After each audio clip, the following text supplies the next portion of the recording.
Bismillahirrahmanirrahim. Assalamualaikum warahmatullahi wabarakatuh. Innal hamdalillah nahmaduhu wa nasta'inuhu wa nastaghfiruhu wa na'udzu billahi min syururi anfusina wa min sayyiati a'malina. May yahdihillahu fala mudhillalah wa may yudlil fala hadiyalah.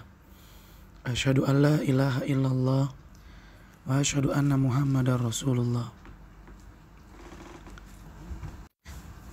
Ahibati fillah, para siswa SMA Plus Liwaul Furqan, alhamdulillah senantiasa kita bersyukur kepada Allah Subhanahu wa taala yang senantiasa memberikan kepada kita nikmat hingga pada hari yang penuh dengan berkah ini.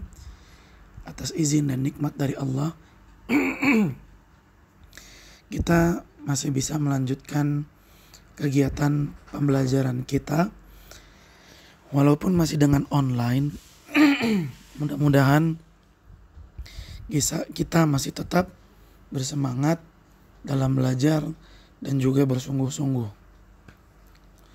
Kita memohon kepada Allah Subhanahu wa ta'ala, semoga Allah Subhanahu wa ta'ala senantiasa memberikan kepada kita kesempatan, kemudahan, kelancaran untuk terus menuntut ilmu dan memberikan kita juga kemudahan dalam memahami setiap pelajaran yang dibahas dan juga memberikan kepada kita tambahan ilmu yang bermanfaat, ilmu yang barokah, ilmu yang menjadikan kita semakin bertakwa kepada Allah Subhanahu wa ta'ala. Salawat dan salam semoga senantiasa tersampaikan kepada junjungan kita Nabi yang mulia Nabi Muhammad Sallallahu alaihi wasallam, juga kepada keluarganya, kepada para sahabatnya, dan kepada orang-orang yang senantiasa mengikuti jejak sunnah beliau hingga hari kiamat. Allahumma la sahla illa ma ja'altahu sahla wa anta taj'alul hazana idza syi'ta sahla. Rabbi israh li sadri wa yassir li amri wahlul 'uqdatam min lisani yafqahu qawli. Rabbana zidna ilman warzuqna fahman. Taib ahibati fillah, di pertemuan yang lalu kita telah membahas tentang tata cara wukuf di Arafah. Alhamdulillah, di mana pada saat wukuf itu jemaah haji berada di Arafah sampai terbenamnya matahari. Ketika matahari telah terbenam, maka pada saat itu jemaah haji mulai bergerak dengan tenang menuju kota Musdalifah. Dan di kata ini, jemaah haji akan melakukan amalan-amalan yang akan kita bahas. Mari kita kembali dan melihat ke kitab fikih Muyassar. Tayyib ahibati fillah, para siswa SMA Plus Liwaul Furqan, ketika jamaah haji telah sampai di kota Musdalifah, fayusolli bihal maghriba wal isya jam'an, maka jamaah haji melaksanakan sholat maghrib dan isya secara jamak. Wa yuqassiril isya, dan pelaksanaan sholat isyanya dikosor, di mana sholat isyanya hanya 2 rakaat saja. Wa rakhasa lidhu'fati an yakhruju min Musdalifati bilaila, bagi orang-orang yang lansia atau lemah itu diperbolehkan untuk pergi meninggalkan Musdalifah pada malam hari. Boleh meninggalkan kota Musdalifah pada malam hari.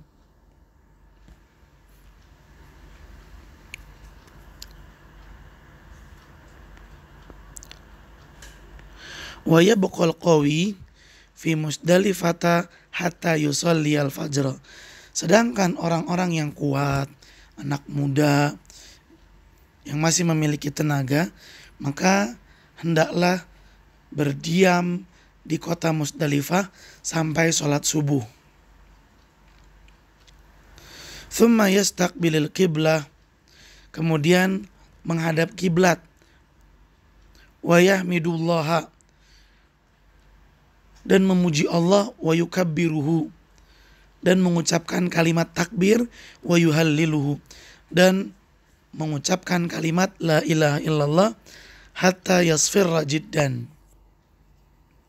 Hatta yasfirra jiddan,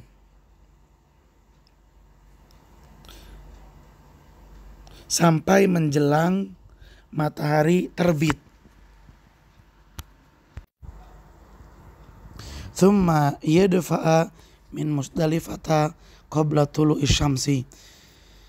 Ketika menjelang terbit matahari, maka pada saat itu jemaah haji pergi meninggalkan Musdalifah ya, sebelum benar-benar matahari terbit.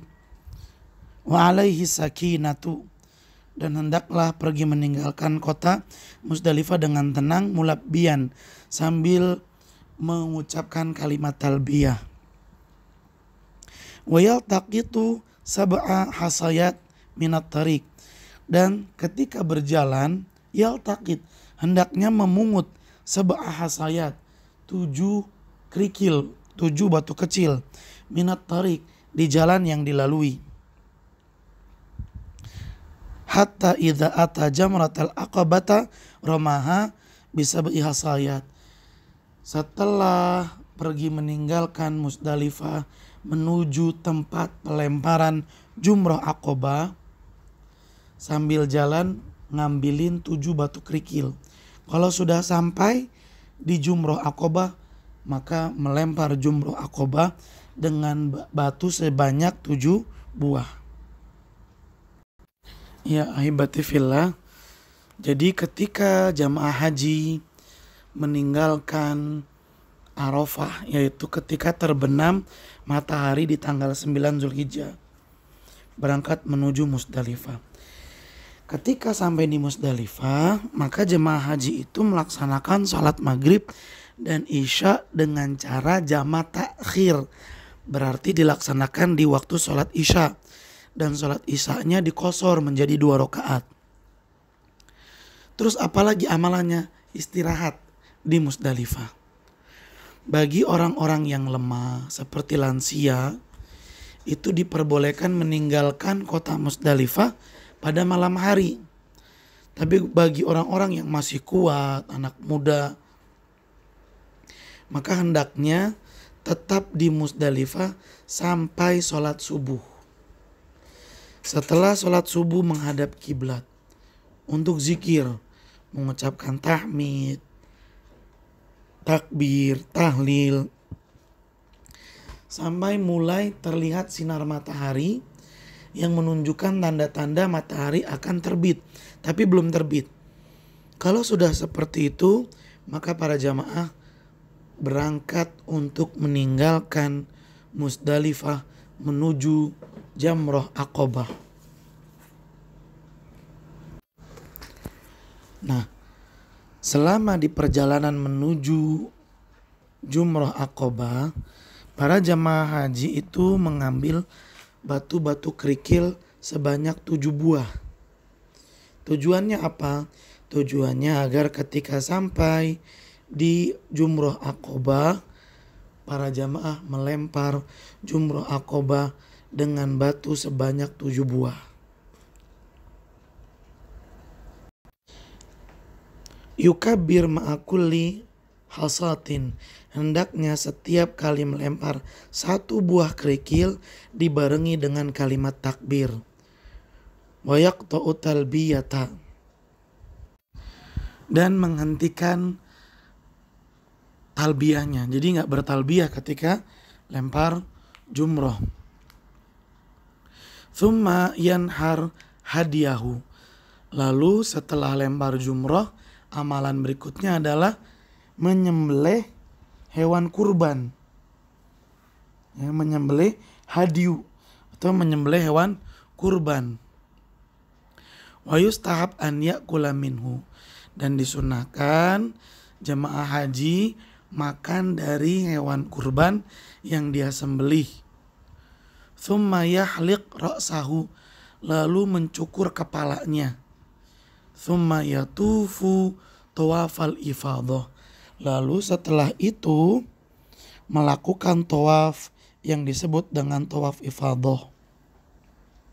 Wa yas'a sa'yal haji in kana mutamatti'an, setelah tawaf ifadah maka melaksanakan sa'i, di mana sa'inya ini adalah sa'i untuk haji yang tamattu. Au kana mufridan, atau haji ifrad, au qarinan, atau untuk haji kiron, walam yas'a ma'a tawafil kudum, di mana ketika dia tawaf kudum dia tidak melaksanakan sa'i. Nah, perlu diperhatikan ya ikhwan di sini, sebagaimana yang telah kita pahami bersama bahwa haji itu kan ada 3. Ada haji ifrad, jadi niatnya itu cuma melaksanakan ibadah haji doang. Yang kedua ada haji kiron, yaitu niatnya melaksanakan haji dan umroh tapi pelaksanaannya sekali doang. Misalnya dia tawaf dan sa'i, misalnya dia sa'i, bukan tawaf ya. Misalnya sa'i. Nah, untuk haji kiron dia boleh melaksanakan sa'i 1 kali tapi niatnya double, yaitu untuk haji dan untuk umroh. Sa'inya sekali tapi langsung dapat 2 ibadah, haji sama umroh. Sedangkan yang tamattu, dia berniat untuk melaksanakan ibadah umroh dulu, baru ibadah haji. Jadi nanti pelaksanaan ibadahnya masing-masing. Sa'inya sehingga 2 kali. Yang pertama kali sa'i untuk umroh, sedangkan yang kedua sa'inya untuk haji. Nah, tadi disampaikan ya ikhwan, ketika jemaah haji telah sampai di Jumrah Aqobah, dari Musdalifah ke Jumrah Aqobah ya, di Mina, maka yang dilakukan pertama kali adalah lempar jumroh dengan batu sebanyak 7 buah. Setiap kali lempar baca takbir dan tidak ada talbiyah di situ. Setelah lempar jumroh selesai, menyembelih hewan kurban, disunahkan makan dari sebagian dagingnya. Setelah itu mencukur rambutnya. Kemudian setelah itu balik lagi ke kota Mekah. Ngapain? Untuk tawaf. Tawaf apa namanya? Tawaf ifadah. Habis tawaf maka melakukan sa'i. Nah, tadi 3 haji ya. Kalau haji ifrad ya melakukan sa'i ini. Sa'i setelah tawaf ifadah.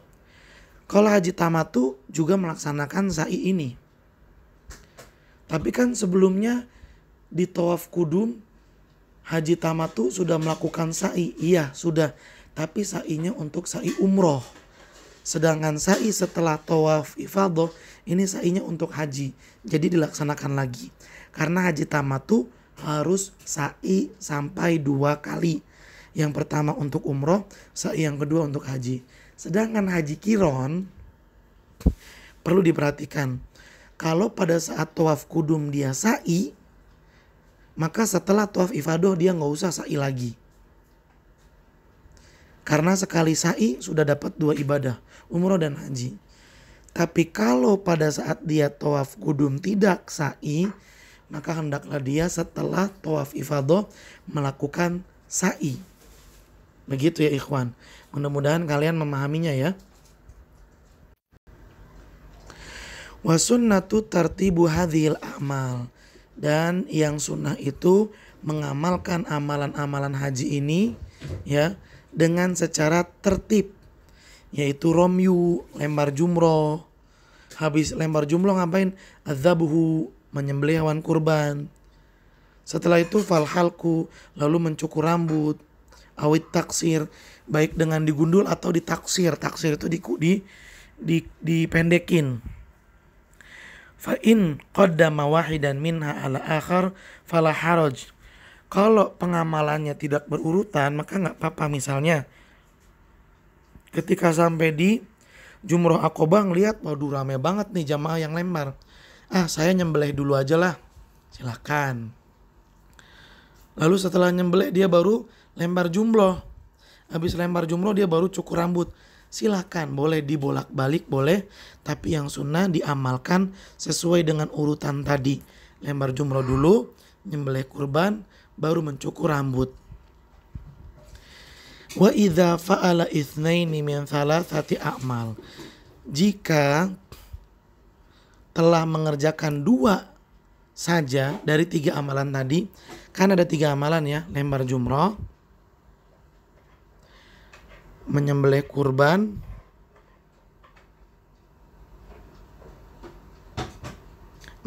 lempar jumroh, ini amalannya ya, saya keliru, lempar jumroh, motong rambut, sama tawaf. Ini 3 amalan.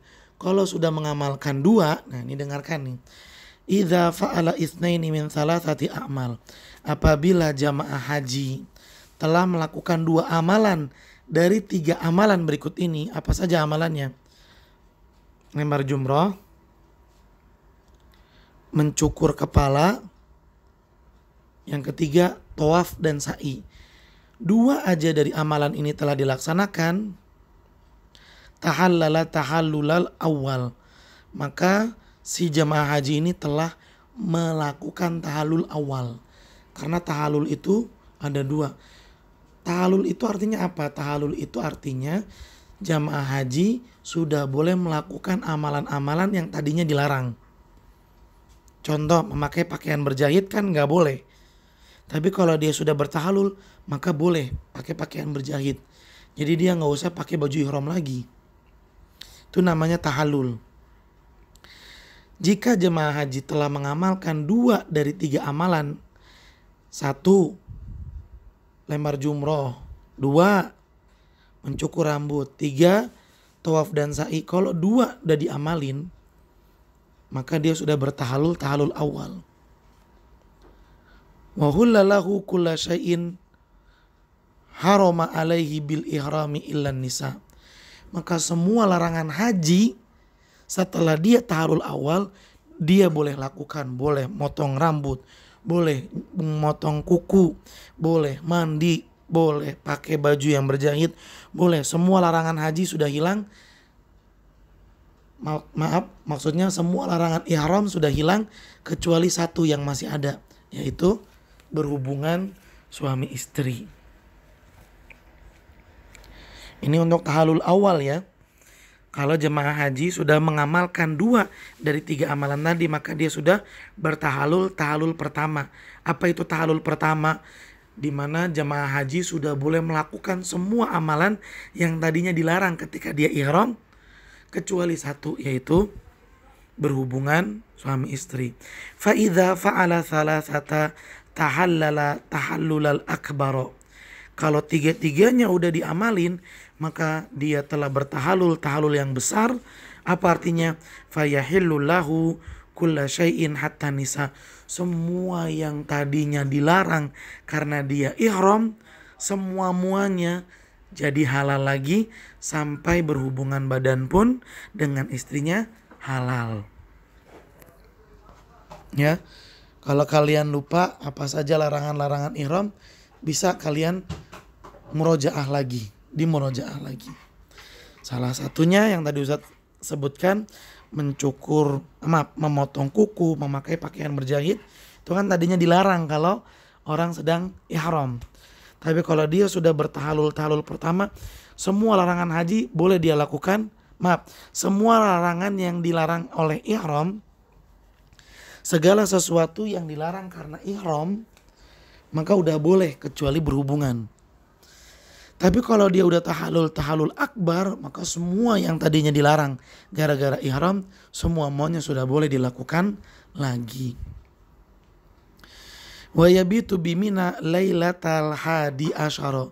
Setelah itu dia nginep di kota Mina pada tanggal 11, wa tsani asyara 12, wujuban, dan ini wajib untuk dilakukan. Oh, berarti habis dari Musdalifah kan ke Mina untuk lempar jumroh, motong kurban, kemudian nyukur rambut. Setelah itu berangkat ke Mekah untuk tawaf dan sa'i. Setelah itu ke Mina lagi untuk nginep tanggal 11 dan 12 Zulhijjah, dan ini wajib hukumnya. Wa yarmil jamarat thalatha yaumal hadi asyara badian bisugro thummal wusta thummal kubro. Dan di Mina pada tanggal 11 Zulhijjah melempar 3 jumroh. Jumroh apa aja? Dimulai dari jumroh ula atau jumroh sugro, jumroh yang kecil. Thumma jumroh wusto, lalu jumroh yang kedua yang di tengah-tengah. Thummal kubro, kemudian lempar jumroh kubro lagi. Masing-masing jumroh ini masing-masing jumroh ini dilempar dengan 7 buah batu. Wa kadzalika fil yaumi tsani asyara. Dan amalan yang dilakukan di tanggal 11 Zulhijjah ini juga dilakukan di tanggal 12 Zulhijjah. Jadi di tanggal 11 dan tanggal 12 itu ngelempar jumroh. Nah, ini dia. Jadi di tanggal 11 dan tanggal 12 ada di kota Mina, dan di tanggal 11 sama tanggal 12 itu ngelempar jumroh. Mulainya dari jumroh ula, lalu jumroh wusto, lalu jumroh akobah. Masing-masing jumroh dilempar dengan 7 buah kerikil. Wa yabda'u waqtu rami min zawali ila tulu'il fajri. Dan waktu untuk lempar jumroh itu setarnya mulainya min zawal, dari tergelincirnya matahari ke arah barat. Artinya dari masuk waktu sholat zuhur ila tulu'il fajr, dan berakhir sampai terbit fajar, yaitu masuk waktu sholat subuh. Berarti lempar jumroh waktunya dimulai dari sholat zuhur sampai sholat subuh.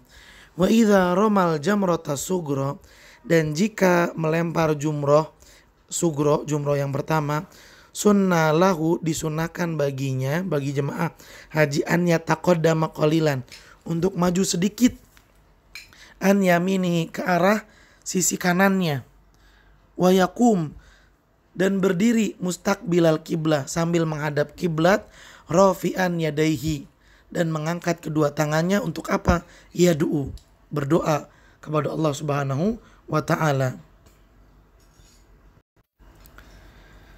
Wa idza ramal jamratal wusta, dan kalau sudah selesai lempar jumroh yang wusta yang kedua, sunnallahu an yataqaddam, disunahkan bagi jemaah haji itu untuk maju, ya, ke arah kirinya, wa ya'khudz dzata shimal, dan maju ke arah kiri, wa yastaqbil kiblah, dan menghadap kiblat. Ngapain?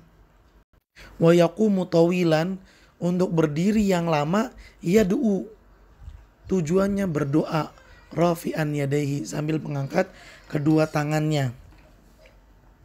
Wala yakifu ba'da jamratil aqobah, adapun setelah lempar jumroh yang besar, yang aqobah, itu nggak berdiri, nggak diem, nggak berdoa.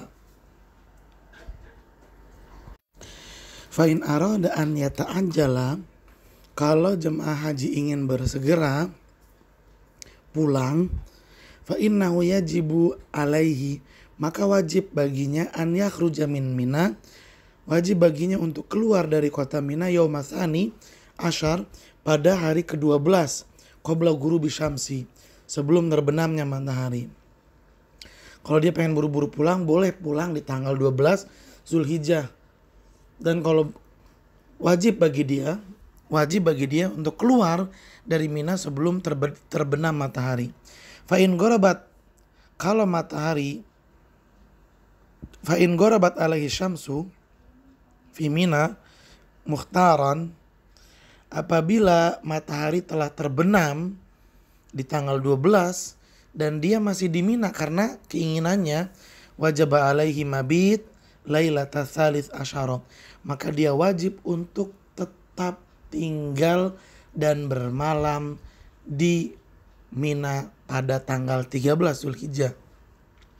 Tsumma idza arada an yakhruja min Makkah, dan kalau dia ingin meninggalkan kota Mekah, wajaba alaihi an yatufa tawafal wada. Kalau dia pengen pulang, udah mau pulang, maka hendaklah amalan terakhir yang dia lakukan adalah tawaf, dan ini namanya tawaf wada.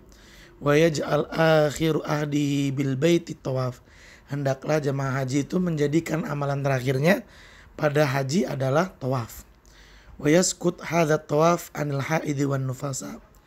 Tawaf wada ini boleh ditinggalkan bagi perempuan yang dalam keadaan haid atau nifas. Alhamdulillah, dengan demikian berarti telah selesai pembahasan tentang tata cara pelaksanaan ibadah haji. Baik, Ustadz akan meringkas buat kalian. Pada tanggal 8 Zulhijjah, jemaah haji berada di kota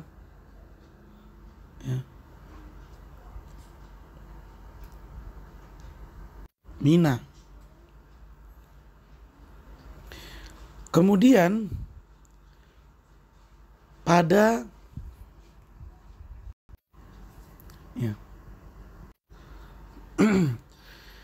pada tanggal 8 Zulhijjah, jemaah haji itu langsung bertolak ke kota Mina.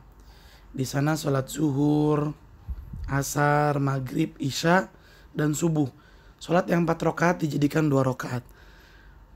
Di pagi hari tanggal 9 berangkatlah jemaah haji ke Arafah untuk wukuf dan melaksanakan wukuf di sana sampai terbenam matahari. Setelah terbenam matahari, berangkat ke Musdalifah untuk menginap di sana. Di Musdalifah sampai sholat subuh. Ketika matahari mulai terlihat akan terbit, ini belum terbit tapi mau terbit, pergilah jemaah haji meninggalkan kota Musdalifah menuju Mina. Untuk apa?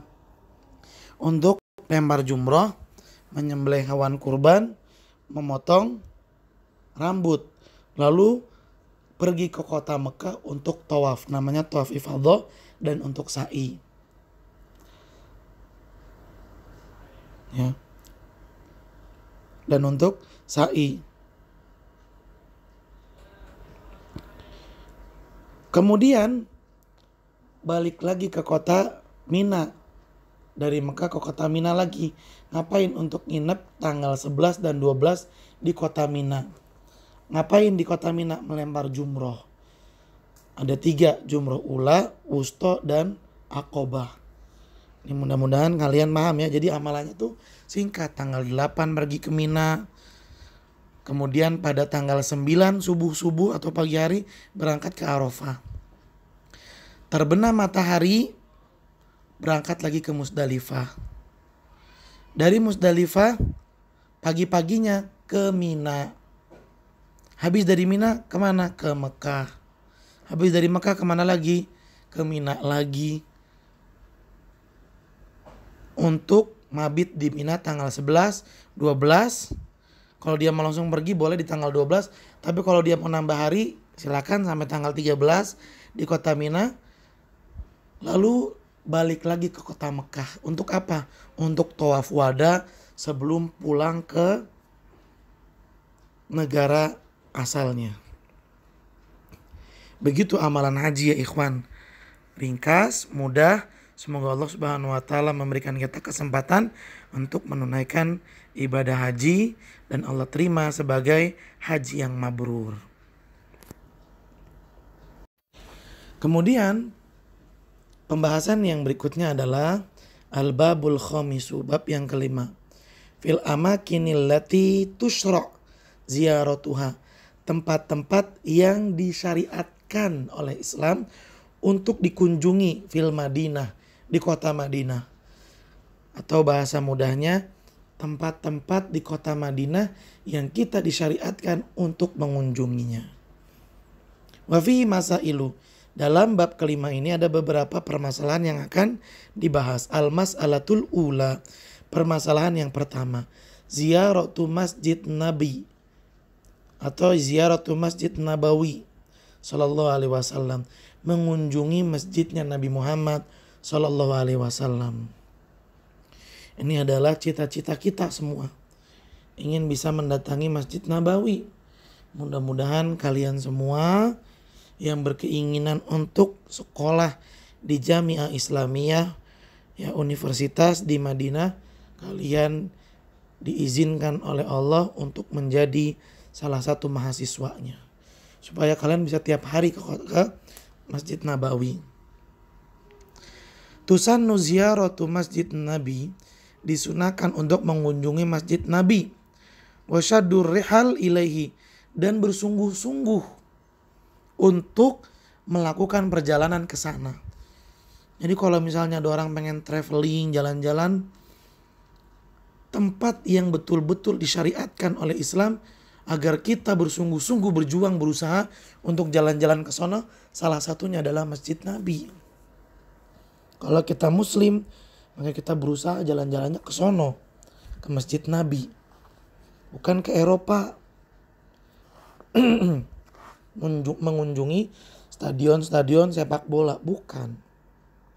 Harus cita-cita pertamanya adalah bisa mengunjungi Masjid Nabi, semoga Allah mengabulkannya. Fi ayyi waqtin min ayyamis sana, kapanpun, ya, di dalam setiap tahun, kapan saja waktunya itu disunahkan. Di bulan apa saja silakan, tanggal berapa saja silakan, hari apa saja silakan, di setiap tahun boleh. Sawaun akan dzalika qoblal haji am ba'dahu. Boleh juga dilakukan sebelum haji atau sesudah haji. Silakan. Nah, ini yang bagi haji tamatu yang datang duluan ke Arab Saudi, di mana dia sudah umroh dan waktu untuk hajinya masih lama, silakan dia berkunjung ke kota Nabi untuk menziarahi Masjid Nabi Muhammad SAW. Karena kita boleh untuk mengunjunginya baik sebelum pelaksanaan haji atau sudah melaksanakan haji. Misalnya udah haji nih, udah selesai, udah beres, tapi nunggu antrian buat pulang masih lama, ziarah ke Masjid Nabi. Ingat ya, ziarah di sini tuh berkunjung, bukan ziarah kubur. Walaupun pada saat kita mengunjungi Masjid Nabi, kita juga disunahkan untuk mengunjungi makam Nabi Muhammad Shallallahu Alaihi Wasallam. Buat apa? Bukan buat minta-minta, bukan buat minta berdoa kepada Nabi. La ya ikhwan, karena hal tersebut syirik. Nggak boleh minta sama Nabi, karena Nabi sudah meninggal dunia. Terus ngapain? Kita bersolawat kepada Nabi, mengucapkan salam kepada Nabi Muhammad Shallallahu Alaihi Wasallam, bukan minta kepada Nabi. Karena kalau minta dan berdoa hanya kepada Allah Subhanahu Wa Taala saja, dan sangat disayangkan masih banyak jemaah dari Indonesia ini yang ketika datang mengunjungi makam Nabi minta sama Nabi, wahai Nabi tolong lancarkan urusan saya, usaha saya, tolong Nabi diberkahin. Nggak boleh, kalau begitu mintanya sama Allah, jangan sama Nabi. Karena Nabi sudah meninggal dunia.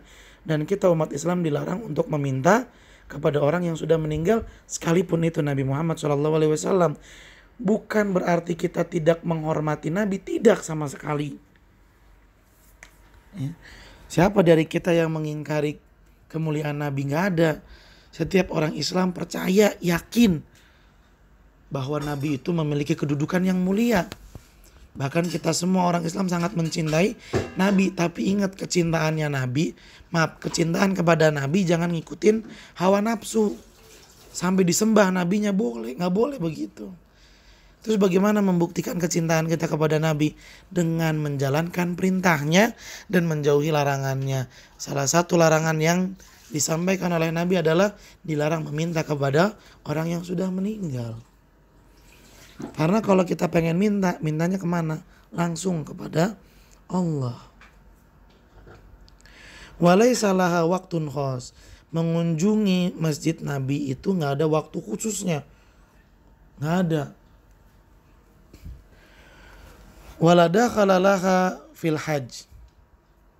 Dan nggak ada keterkaitan antara menziarahi Masjid Nabi dengan haji. Oh pokoknya kalau haji, siapa yang haji tapi nggak mengunjungi Masjid Nabi, hajinya nggak sah. Nggak ada begitu. Karena mengunjungi Masjid Nabi mah perkara sendiri, dan haji ya perkara sendiri, nggak ada hubungannya, nggak ada. Wala dakhlalaha fil haji walaysat min syurutihi, dan mengunjungi Masjid Nabi itu bukan syarat sah untuk haji, enggak. Wala min wajibatihi, dan bukan pula dari amalan-amalan wajib dalam haji. Lakin tapi yang bagi liman qadima ilal haji, seyogyanya orang yang melaksanakan ibadah haji, an yazuro masjidahu sallallahu alaihi wasallam, seyogyanya mengunjungi Masjid Nabi qabla ada'i faridatil haji au ba'daha, baik sebelum melaksanakan ibadah haji atau sesudah pelaksanaannya.